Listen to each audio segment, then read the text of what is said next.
Have you ever looked up at the night sky and wondered about all those celestial objects beyond the regions the naked eye can see? Have you ever wanted to see them for yourself? Well, sadly, you can't. At least not all of them, and not at a very sophisticated resolution. But fortunately, we live in a time with great technology having been and still being implemented into science and astronomy.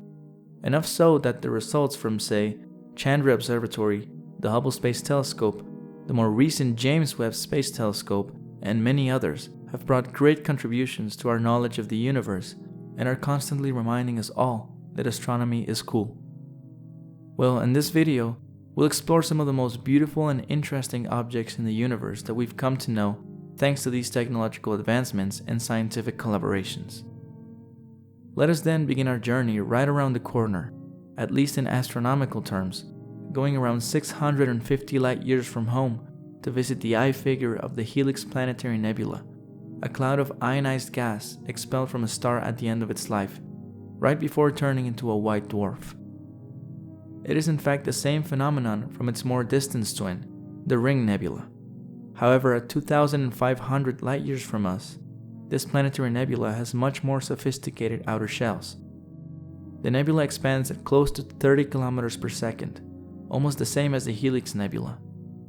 Continuing with these types of objects, at an additional few hundred light years ahead, we find the Eskimo Nebula, a double-shell planetary nebula, remnant of a dying sun-like star. At a bit more than 3,000 light years in the Scorpius constellation, we find the Butterfly Planetary Nebula. It is a great instance of a bipolar structure, or bipolar nebula, and this name refers to the structure characterized by two lobes at the sides of the main star, like Eta Carina, the Hourglass Nebula, and the much resembling Boomerang Nebula, a protoplanetary nebula which interestingly is the coolest place known in the universe, at a temperature of only 1 Kelvin. Back to the Butterfly Nebula. It is speculated that these two outflows at the sides are caused by the disk of gas and dust that surrounds the central star, a remnant white dwarf less massive than our own sun, but with a temperature of 200,000 Kelvin. Since planetary nebulae are such gravestones of stars, it is not rare to find visible inner shells from the expansion of the outer layers of the dying stars. Take for instance the Spirograph Nebula. At 3,600 light years, its name given by the pattern of its clouds, resembling the lines of a spirograph design. A somewhat similar pattern can be seen in the Oyster Nebula, at an estimated 4,000 light years from us. Though not a pulsar in the rotating neutron star kind of sense, it is still a pulsating star, giving the periodic variations in its brightness, but the central star was actually discovered to be a binary system.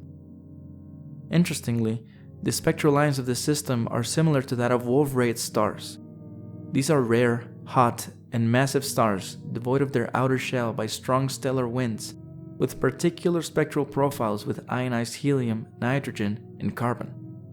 You might actually have seen one already, in the beautiful Spiral Planetary Nebula, or NGC 5189, which hides a binary system of a white dwarf and a low-mass Wolf-Rayet star.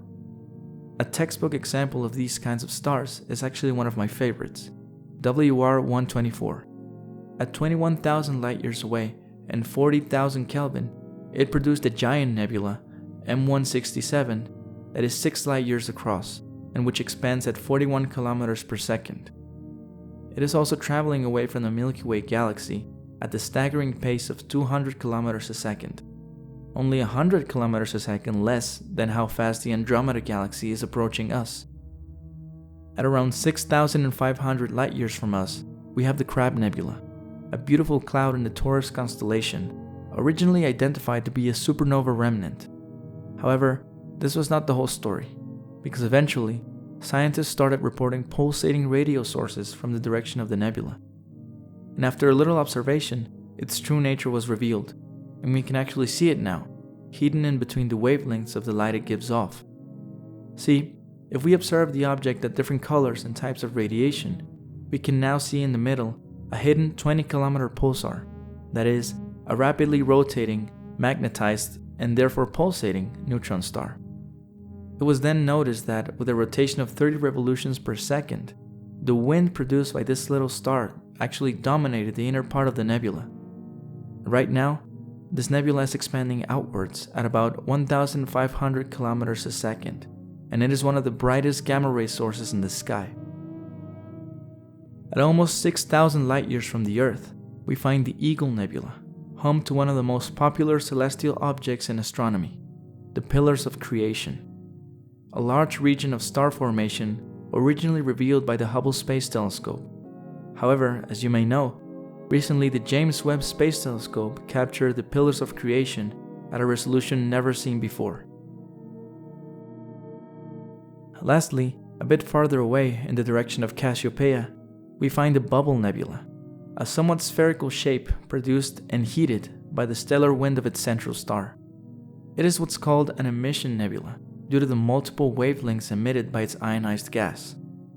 Further examples of these types of objects are the famous Trifid Nebula and the Lagoon Nebula. Both are visible with small telescopes and even binoculars in certain locations of the world.